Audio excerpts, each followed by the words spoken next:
Hi guys, and welcome to my 10 worst non-horror movies of 2019.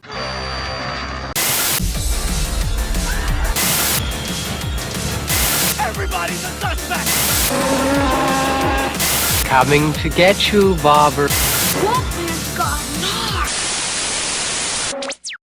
First off guys, as I've already done a top 10 horror movies and a bottom 10 horror movies of 2019, I thought it was only fitting for me to do a top 10 and a bottom 10 non-horror movies of 2019. As usual guys, this is my own opinion, don't be offended by my opinion, and also I haven't seen every movie in 2019, so here goes. In at number 10 is Angel Has Fallen. This is the third movie in the Fallen franchise, you could call it, with Gerard Butler, and I thought this movie was a bore fest from start to finish. It felt like a movie that had no purpose and no reason but to make money at the box office. It made a little bit of money at the box office.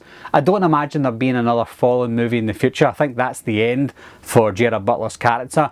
There was some good action scenes in this film, but overall I think that the plot itself was a major letdown. And at number 9 is Terminator Dark Fate. I did do a movie review for this guys because it's got a bit of horror element to it, and I was completely unimpressed by this. I just seen something that I see all the time in a Terminator movie. They tried to replicate the good things that happened in Terminator 1, but it just fell flat in its face.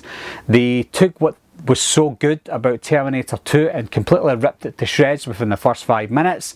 The CGI was pretty bad. The only good things about this film were Mackenzie Davis is her name, the Terminator, or the human Terminator in this film. She was really good in this.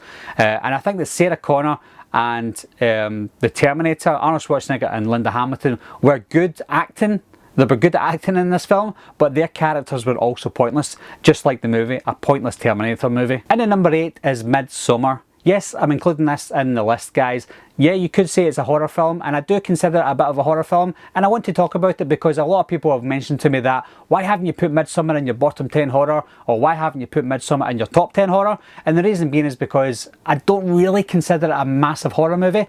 I think that Hereditary was more of a horror movie from Ari Aster. MIDSOMMAR was more of a psychedelic, crazy movie, one that I didn't enjoy, one that I thought I was going to enjoy, and I think what Ari Aster done badly in this film was he tried to direct an artistic film, which he did do. It looked beautiful, it was stunning, and that's all it was. It was something that was amazing to look at, but a terrible payoff, and that's exactly what MIDSOMMAR was. A bad movie that just looked really nice. And at number 7 is DUMBO. Now I don't want to crap on these Disney films because they aren't really made for people of my age.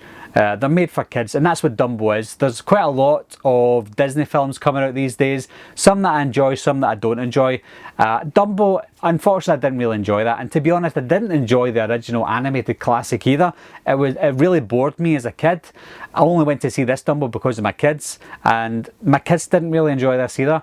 I liked the fact that they changed the story up a bit, but it just reeked of Tim Burton, and that's what I didn't like. Tim Burton is good sometimes, but I think when Tim Burton makes a movie that's too Tim Burton-y, it can be bad, and I think that's the same with DUMBO. Not only was it boring, but it was too Tim Burton-y. And at number 6 is Glass. Now I really wanted to enjoy this guys. I loved the first 2 movies, Split being my favourite in the franchise, and I was really disappointed with this. The only good thing about this film was James McAvoy. Everybody else was pointless, and one thing I hated most about the ending is how they treated the characters. They built these characters up over almost 20 years in these 3 movies, and they could have had a better payoff. And you all know what I'm talking about, guys, with the way they treated David at the end of this film. It was terrible. I think that M. Night Shyamalan can be a good director, and he can write a good twist at the end of a movie, but it's as if he thought, I'm going to do a twist of a twist. I'm going to give you something that you would expect in a standard film rather than an M. Night Shyamalan film, and it was just woeful. And at number 5 is Godzilla, King of the Monsters. I wasn't expecting to like this, and I wasn't expecting much from the film. The film gave me a headache, to be honest. You couldn't really see much. It was similar to the first Godzilla in 2014, but that was more of a horror story. I think that some of the scenes in that came straight from my nightmares as a kid, but they didn't do that with this movie. They had more of the same kind of, you couldn't really see what was happening kind of things, and it just reminded me of a really bad Pacific Rim. It looked like Pacific Rim 3, and we all know what happened with the second Pacific Rim. And then number 4 is The Addams Family. This is another movie on the list that I wouldn't have seen if I never had kids, but I had to go and see it with the kids because kids love kids movies, and again, they didn't like it, I didn't like it, it was very boring, and I think maybe that's because I do like the Addams Family movies from the early 90s. I don't know what I was expecting with this one.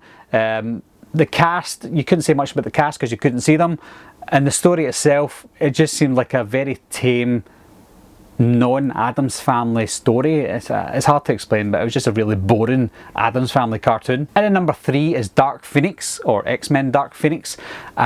When I was watching this, I was asking myself, why are they doing this to this movie? And I can tell why this movie was delayed, obviously with the Fox takeover, the Disney takeover, there's issues there, and it looks like they've tried to rush this out. But even with what they filmed, why did they film almost the exact same mistakes as they did in X-Men The Last Stand? I don't understand it. I just think it's bizarre. They've done a really bad disservice to most of the characters, especially Mystique. I don't know why they've done what they did in this film, and to be honest, I've only seen this film once when it first came out. Was it the 1st of August or something? I don't remember much about it. All I remember is it was the worst X-Men movie I've ever seen, even worse than what a lot of people consider the worst Wolverine. It was even worse than Wolverine. And then number 2 is The Fanatic. Now, I'll admit this right now, guys, even though it's the second worst movie I've seen of the year, I enjoyed it, and I think it was a guilty pleasure above all. There's nothing about this film that was good. Devon Sawa was probably the best thing about this film, but he just gave us a performance of a character that we would expect a performance from an actor in.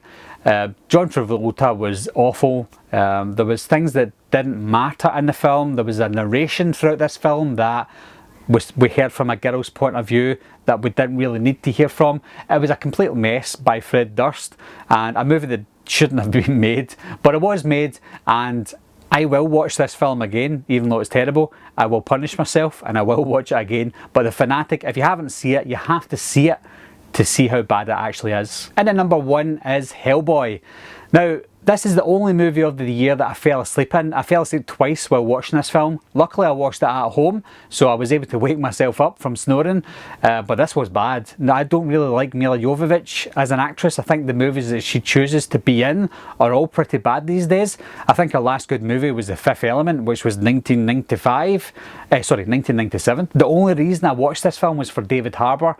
I don't know why they wanted to reboot a franchise that was already going strong. The first 2 Hellboy movies by Guillermo del Toro were excellent. I don't know why Ron Perlman didn't come back. No offense to David Harbour.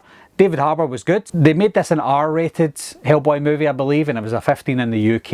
It didn't have to be. All they'd done was included a few sweary words and a few bits of blood that was unnecessary for the scene that they were in. It was just a bore fest. A bad movie, badly acted movie overall, bad special effects and bad storyline, and therefore Hellboy is the worst non-horror movie of 2019, even though some people consider it a horror. I don't, but it's the worst. So that is my list of the 10 worst non-horror movies of 2019. Might be controversial to some people. I know that some people do like some of the movies in my bottom list, but it is my list, guys. And I want to know from you, what is the worst non-horror movies of the year for you? As always, leave your comments down below. Anyway, guys, thanks all for watching. Thanks for subscribing. I'll see you soon. Bye-bye.